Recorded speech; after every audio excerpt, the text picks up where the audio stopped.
네, 안녕하세요. 네, 반갑습니다. 오늘도 저희 순빛교회 예배에 오신 모든 분들을 환영하고 축복합니다. 우리 모두에게 주님의 은혜와 평강이 함께 하시기를 간절히 바랍니다. 저희가 지금 계속 주기도를 묵상하고 있는데요. 이제 조금 주기도가 다르게 다가오십니까? 어, 여러분의 삶 속에서 주기도의 기도가 좀 더 생생하게 울려 퍼지시는지 좀 궁금합니다. 사실 아직 두 문장밖에 안 해 갖고 아직 확 와닿지 않으실 수도 있는데, 사실 그런데 그 처음 말씀드린 이 두 문장이 이 주기도를 이끌어가는 큰 기둥이며 줄기입니다. 이것을 믿지 않고 혹은 이것을 이해하지 못한다면 사실 이 주기도는 이해할 수가 없어요. 하늘에 계신 그 하나님을 우리가 아버지라고 부를 수 있다라는 것, 그리고 그렇게 부를 수 있게 된 이유, 이걸 알지 못하면 사실 우리는 믿음을 알지 못한다라고도 말할 수 있는 겁니다. 그 복음과 구원의 메커니즘을 이해하지 못하는 것과 마찬가지거든요. 그냥 막연하게 난 하나님 믿는다, 이렇게 이야기할 수 있는 거죠. 그리고 우리가 하나님을 아버지라 부르는 이들이 이 땅 가운데에서 어떤 삶을 살아야 하는지, 삶의 목적이 무엇인지가 두 번째 문장에 나왔죠. 아버지의 이름을 거룩하게 여기게 하는 삶. 그러니까 우리의 삶을 통해 우리의 모든 삶 속에서 아버지께서, 하나님께서 거룩히 여김을 받으시는 것, 이게 우리의 삶의 목적, 삶의 이유라고 지난주에 말씀드렸습니다. 그래서 어떻게 살라고요? 방법이 뭡니까? 라고 물어보신다면 제가 그럼 팔복을 한번 찾아보시라, 이렇게 말씀을 드렸습니다. 어, 팔복은 제가 다시 말씀드리지 않아도 아시죠? 마태복음 5장을 한번 살펴보시면 됩니다. 그렇게 이 주기도는 하늘에 계신 하나님과 땅에 있는 우리를 이어주는 기도예요. 하늘과 땅이 이따 만나서 이곳을 하나님의 나라로, 오늘 우리가 묵상할 그 구절이 아버지의 나라가 이루어지게 하소서, 이 문장이거든요. 그런데 이 문장은 이미 앞에서 설명한 두 문장을 통해서 어느 정도 해석이 되어 있어요. 하늘에 계시는 하나님이잖아요. 그런데 이 하나님을 우리가 만날 수 없어요. 그렇죠? 어, 그렇죠? 아시죠? 그런데 우리 땅에 있는 우리가 하나님을 만날 수 있게 됐다라는 거죠. 누구 때문에? 예수 그리스도 때문에. 제가 이따가 좀 더 자세하게 말씀을 드릴 건데, 그래서 하늘에 있는 하나님과 땅에 있는 우리가 이렇게 이어지게 됐단 말이에요. 이 이어짐을 가능케 하신 분은 예수 그리스도. 그래서 하늘에, 하나님의 나라는 하나님이 거하시는 곳이 하나님의 나라일 거잖아요. 그래서 하나님의 나라가 이 하늘에 있었는데 예수 그리스도를 통해서 땅에 있는 우리와 이렇게 만나게 된 거죠. 그러니 이어져 있잖아요. 이어져 있잖아요. 이 모든 공간이 하나님의 나라가 되는 거죠. 그렇죠? 상식적으로. 이제 이 이야기를 오늘 할 건데요. 제가 지난주에 설교한 그 내용과 분량을 보니 굉장히 길더라고요. 그래서 오늘 핵심만 좀 말씀드릴 수 있었으면 좋겠습니다. 네. 하나님을 아버지라 부르는 것이 우리 그리스도인들에게는 당연한 듯 당연하지 않습니다. 그렇죠? 그냥 우리는 교회 다니고 좀 믿음이 생기면 그냥 막연하게 하나님을 아버지라 부르는 것 같아요. 그런데 하나님을 아버지라 부르는 것에는 우리가 아들로 받을 수 있는 영광뿐만 아니라 고난까지도, 예수 그리스도의 고난까지도 함께 짊어지어야 한다고 예전 로마서를 설명할 때 말씀드렸습니다. 우리는 하나님을 아버지로 부르는 것에서 끝나는 것이 아니라 하나님을 우리의 아버지로 부르는 것을 통해서 나뿐만 아니라 우리라는 공동체를 갖게 된 거예요. 사실 이 주기도는 나와 공동체의 기도입니다. 나 개인과 하나님과의 관계 안에서 드리는 기도일 뿐만 아니라 나와 우리가 함께 드리는 기도가 바로 주기도라는 말씀이죠. 아까도 말씀드렸듯이 이렇게 하나님을 아버지라 부르고 믿음 안에서 한 공동체가 된 이들은 하나님의 이름을 거룩히 여김을 받으실 수 있도록 이 땅 가운데서 살아가야 합니다. 모든 삶의 순간에서 하나님의 영광, 그죠? 하나님의 이름을 거룩하게 하는 것은 꼭 하나님의 영광을 드러내는 것이라고 제가 지난주에 말씀드렸는데요. 하나님께서 영광 받으실 수 있는 그런 삶을 우리는 살아야 합니다. 그죠? 어려운 이야기죠. 교회만 다닌다고 되는 일이 아닌 거예요. 그러니까요. 우리는 그전까지 교회에 나와서 열심히 신앙생활하면, 교회 생활을 하면 그건 뭐 다 자연스럽게 이루어지는 것 아닙니까? 라고 생각할 수도 있었지 모르겠지만 이젠 그런 시대가 아니에요. 그리고 이미 그전에도 그건 아니었던 거예요. 교회가 아닌 내가 아버지로 부르는 거잖아요. 그럼 내가 변해야죠. 그냥 몸만 왔다 갔다 하는 것으로는 할 수가 없는 거예요. 심령이 가난한 것을 교회가 대신해 줄 수 없잖아요. 애통하는 것, 내가 애통해야 하는 거죠. 온유한 것, 교회가 온유한 것으로 내가 온유할 수 있다고 말할 수 있습니까? 의에 주르고 목마른 것, 긍휼을 베푸는 것, 마음이 청결한 것, 화평케 하는 것, 의를 위하여 핍박받는 이 8가지의 삶의 모습들을 교회를 통해서 대리만족할 수 없는 거예요. 내가 해야 하는 겁니다. 하나님을 아버지라 부르는 이들은 이렇게 삶의 태도, 삶의 자세가 바뀐다라고 지금 성경에서는 이야기를 하고 있는 거고요. 그리고 우리가 이렇게 살아낼 때 하나님께서 영광 받으신다라고 말씀하고 있는 겁니다. 그런데 여기서만 끝나면 그래, 이렇게 힘든 일이구나, 참 어렵구나, 이렇게 생각하실 수도 있는데 8가지의 삶의 그리스도인의 삶의 모습대로 살아간다면 아버지께서 영광을 받으실 뿐만 아니라 팔복이잖아요. 복 우리가 받는 거예요. 그러니까 이제 정리를 해서 말씀드리면 하나님께 영광 드리는 우리의 삶이 우리에게 복된 삶이라고 성경은 이야기하는 거죠.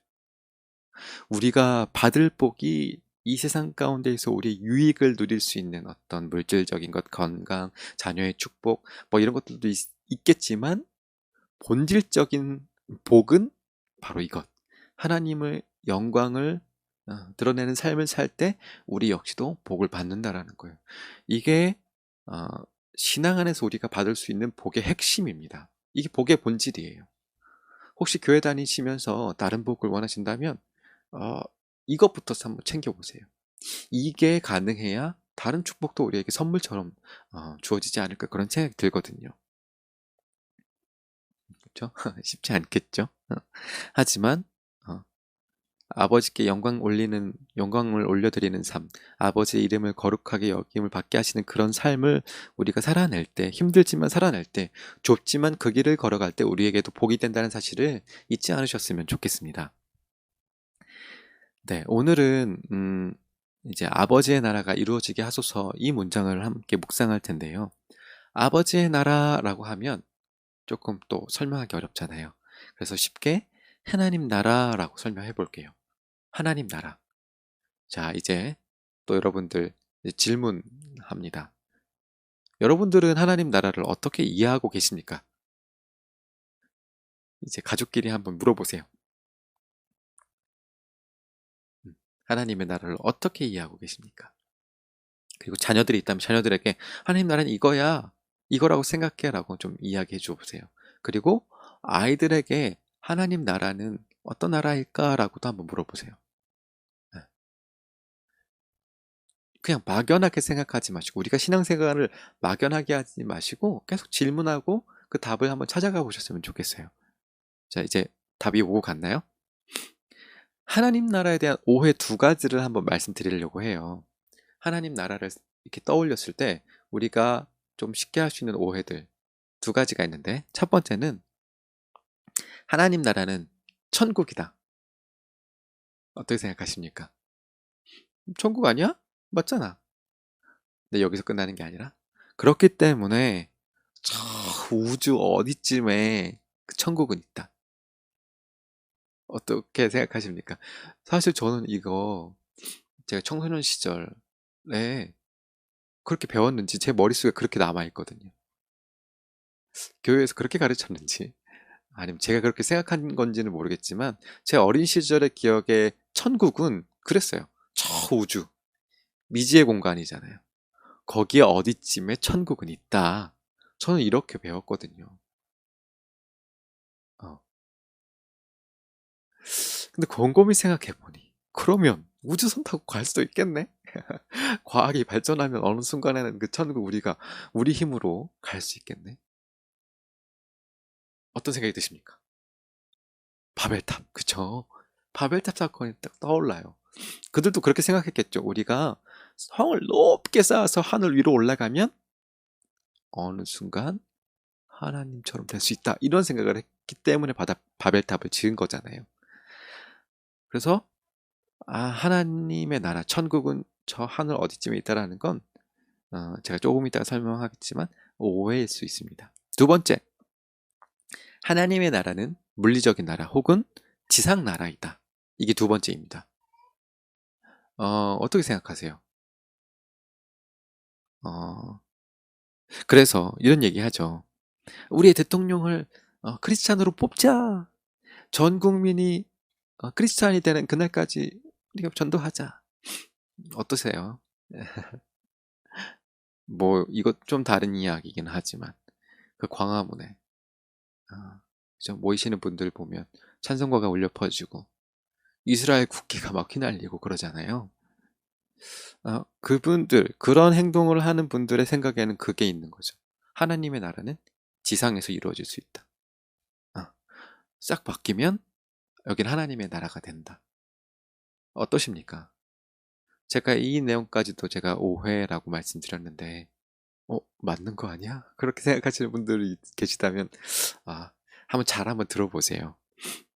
사실 제자들도 2번, 두 번째 하나님의 나라를 어떤 지상 나라, 물리적인 나라라고 이해했어요. 그래서 예수님께서 이스라엘의 왕이 되셔서 로마의 압제로부터 우리를 구원하시고 정말 새로운 나라, 힘 있는 나라로 만들어 주시리라는 기대가 있었죠. 그리고 그 일 가운데 자신들 역시도 어떤 명예와 권력이 올 거라는 기대가 있었던 거예요. 그래서 나중에 하나님 나라, 아버지의 나라가, 그러니까 예수님께서 이루실 그 나라에서 나는 당신의 오른편에, 나는 당신의 왼편에 이렇게 세워주십시오. 이렇게 얘기도 하잖아요. 물리적인 나라, 눈에 보이는 나라, 지상 나라를 제자들은 꿈꾼 거예요. 예수님께서 왕이 되셔서 모든 것을 싹 다 바꾸실 그런 나라. 아, 어떠십니까? 여러분들이 생각하는 하나님 나라와 비슷합니까? 음, 저는 이걸 조금 더 깊게 묵상하다 보면 어떤 생각까지 드냐면요. 만약에 그렇게 생각한다면 교인들, 크리스천 중에서는 그렇게 되면 교회만 하나님의 나라가 될 수 있는 거죠. 교회만. 이미 이제 국가적으로는 이제 막 하나님의 나라를 만들어가고 있는 과정에 있으니까. 그래도 교회는 다 믿는 사람들이 모이는 곳이잖아요. 그러니까 교회는 완전한 하나님의 나라라고 생각할 수 있잖아요. 그래서 교회 마음대로 막 생각해요. 막 자기들의 얘기가 진리인 것처럼 막 얘기해요. 그래서 자신들이 하는 행동까지도 합리화를 시켜버려요. 과연 그런가요? 그래서 결과가 어땠나요? 지금 그런 한국 교회들이 보여주는 모습들은 어떤가요? 음, 음, 더 이상 얘기하지 않겠습니다. 그러면 하나님 나라를 이해하기 위해서는 또 반드시 알아야 될 이야기들이 있습니다. 이게 정말 중요하거든요. 이거는 한번 잘 들어보세요. 이게 아까 제가 처음에 말씀드렸던 복음의 메커니즘, 하나님 나라의 메커니즘이거든요. 아, 이제 첫사람 아담이 이렇게 창조됐잖아요. 에덴 동산에 있다가 그 아담이 첫사람 아담이 하나님의 뜻을 거스르는 죄, 원죄라고 하죠. 이걸 저질러 버려요. 그러면서 인간은 죄 아래에 머물게 됐단 말이에요. 이건 무슨 뜻이냐면 언제든지 하나님의 뜻을 거스르는 존재가 됐다라는 거예요. 어떤 범죄를 저지른 존재, 이건 뭐 이것도 역시 가능성이 열리긴 한 것이지만 그것보다 더 중요한 건 우리가 언제든지 하나님의 뜻, 하나님의 통치, 그죠? 하나님의 주권을 거스릴 수 있는 가능성에 우리가 놓여져 있다라는 거예요. 그래서 우리는 죄 아래에 머물게 됩니다.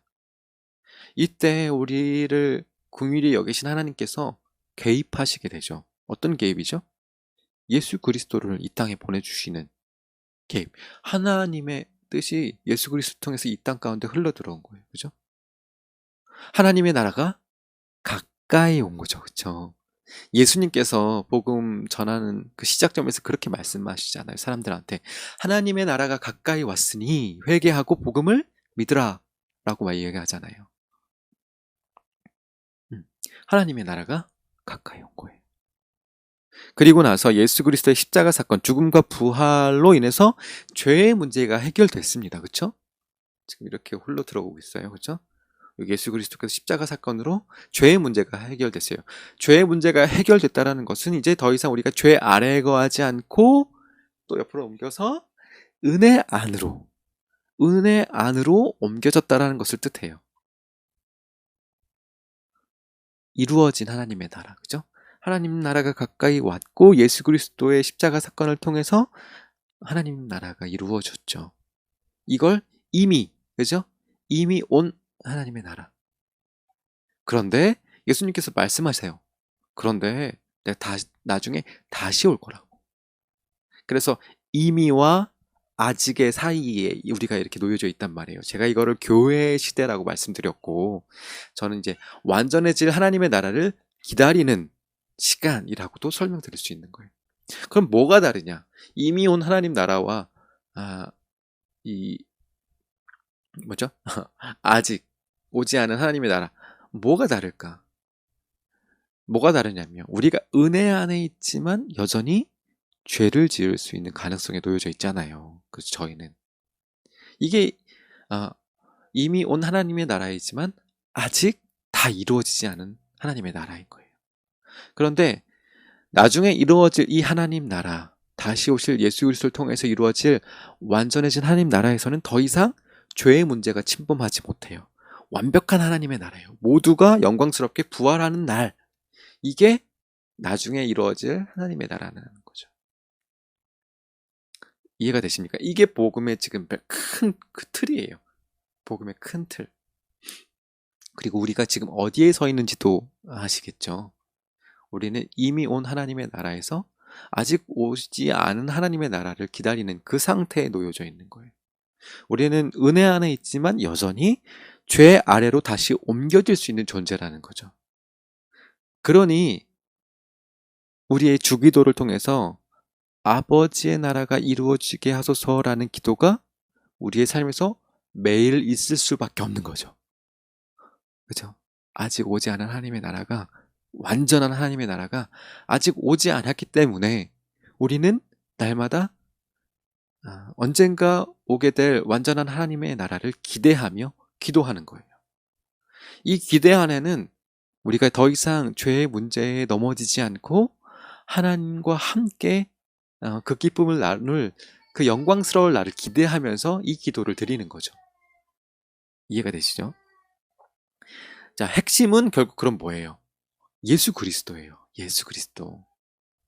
제가 주기도를 이렇게 말씀드리면서 하늘과 땅을 이어주시는 분도 예수님이라고 제가 말씀드렸고, 이 하나님의 나라가 오게 되는, 완전한 하나님의 나라가 오게 되는 것도 역시 예수 그리스도가 핵심이에요.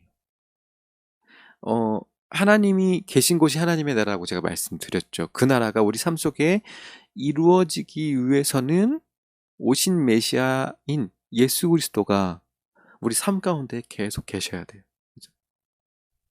하늘과 땅을 이어주셔야 하니까.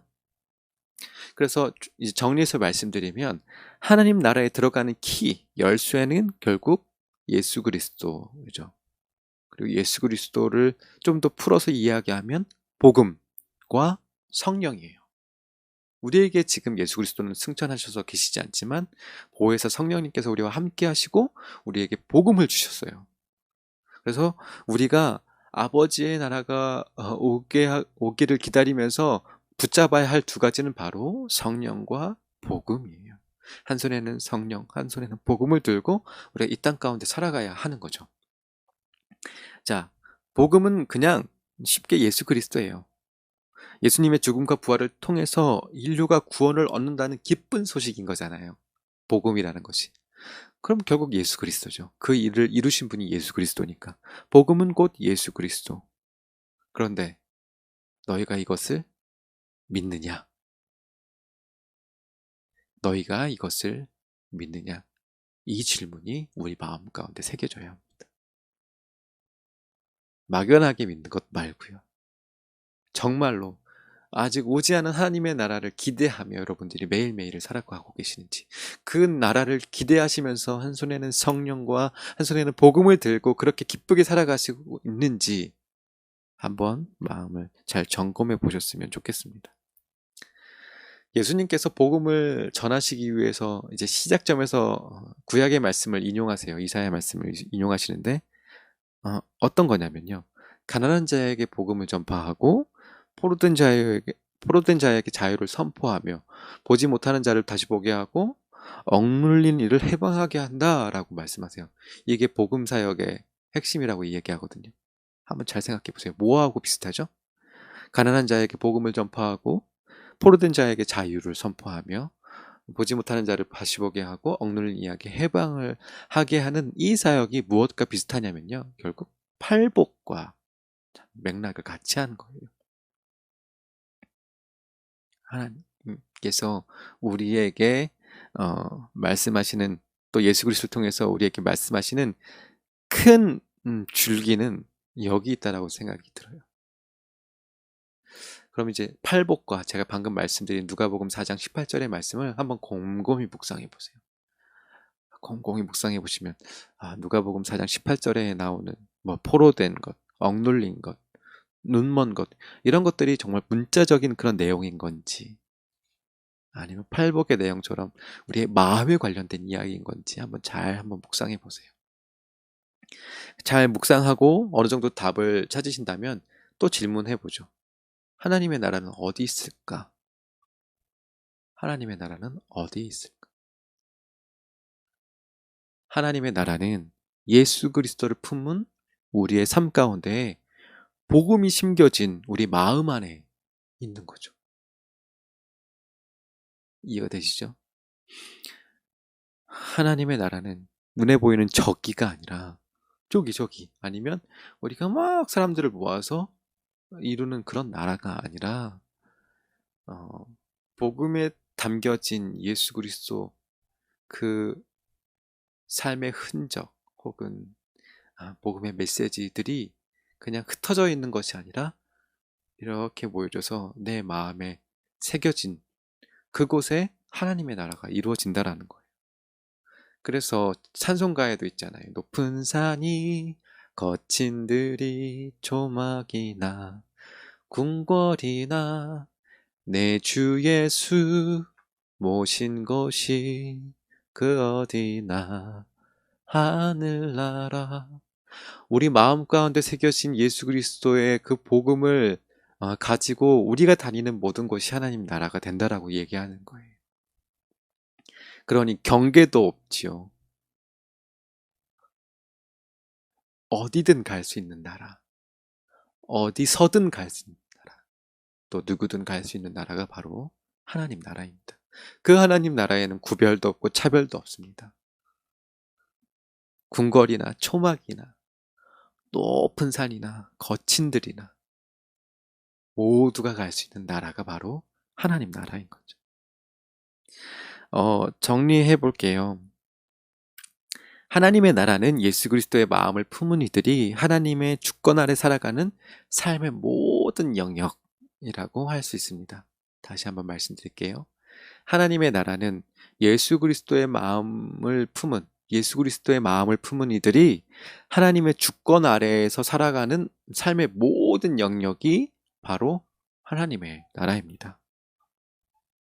그러니 아무리 교회 다닌다고 해도 그 안에 예수 그리스도의 마음이 새겨져 있지 않다면 하나님의 나라를 경험할 수 없는 거죠. 안타까운 일인 거죠. 몸은 외형의 교회에 가 있지만 그 마음 가운데 예수 그리스도의 마음이 없는 거예요. 그럼 예수 그리스도의 마음이 뭡니까? 가장 쉬운 단어로 설명드리면 섬기는 종이요. 좀 더 구체적으로 팔복이요. 조금 더 구약의 말씀으로 인용하면 누가복음 4장 18절이요. 이웃 사랑이요 라고 말할 수 있는 거예요. 이게 예수 그리스도께서 이 땅 가운데에서 오셔서 보여주시고 말씀하신 전부인 거잖아요. 제가 좀 더 열심히 또 막 흥분해서 설명드렸는데, 하나님의 나라는 이미 예수 그리스도 통해서 왔지만 완전하게 이 땅에 이루어지진 않았다고 제가 말씀을 드렸어요.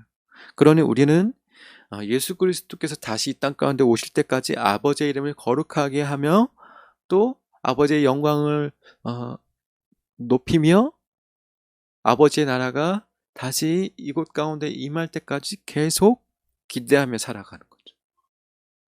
음. 이제 좀 이해가 되시죠? 제가 막 엄청 빨리 설명드렸는데, 그 하나님 나라의 그 메커니즘, 이 구조를 잘 한번 기억하시고요. 우리가 어디에 있고, 또 하나님의 나라가 왜 다시 이 땅 가운데 와야 하는지, 그 의미도 다시 한번 생각해 보시고요. 그 나라가 올 때까지 우리는 그럼 어떻게 살아야 하는지도 정말 중요하거든요. 그것에 대해서도 한번 잘 묵상하실 수 있었으면 좋겠습니다. 이렇게 끝인데요. 여태까지 했던 세 가지 문장을 한 번만 더 정리해 볼게요. 우리가 하나님을 아버지라, 우리 아버지라 부를 수 있게 됐습니다. 그렇게 부를 수 있는 사람들은 아버지의 이름을 이 땅 가운데에서 거룩하게 여김받도록 살아내야 해요. 우리의 모든 삶 속에서. 그냥 우리만 느끼고 경험하는 것이 아니라 이 땅 모든 피조세계가 그것을 알 수 있도록 우리는 그렇게 살아내야 합니다. 아버지의 영광을 드러내는 그런 삶을 살아내야 하는 거죠. 그런 삶을 살면서 아버지의 나라가 다시 올 때까지 기대하는 삶을 살아야 합니다. 아버지의 나라가 다시는 죄로 인하여서 슬퍼하지 않고 정의가 살아나고 이 땅 가운데 평화가 이루어질 그 나라를 꿈꾸며 살아가야 돼. 그 나라를 품기 위해서는 우리 가슴에 예수 그리스도의 마음을 새겨야 합니다. 믿는 자들에게는 하나님의 율법으로, 또 믿지 않는 자들에게는 양심을 통해서 예수 그리스도의 마음을 계속 새기며 살아가야 해요. 예수 그리스도의 마음은 성경에 나와 있는 어떤 문자적인 것이 아니라 예수 그리스도께서 우리에게 보여주신 삶의 흔적으로 우리는 마음에 새겨야 됩니다. 예수 그리스도께서 머물지 않으시고 사방을 다니시면서 핍박받고 억울하고 아픈 이들을 치료하셨던 것처럼, 그렇게 이웃들에게 나아가셨던 것처럼 우리도 역시 그렇게 살아야만 진정으로 예수 그리스도의 마음이 우리 안에 새기는 거죠. 그 마음이 우리 안에 새겨졌을 때 우리는 하나님의 나라를 경험하며 또 살아내고 있는 겁니다. 여러분들께서는 오늘 하나님의 나라를 살아내고 계십니까? 교회에 간다고 해서, 예배를 드린다고 해서 다 이루어지는 거 아닙니다. 여러분들의 마음 가운데에 예수 그리스도의 마음을 새기실 수 있는 오늘 하루 되셨으면 좋겠습니다.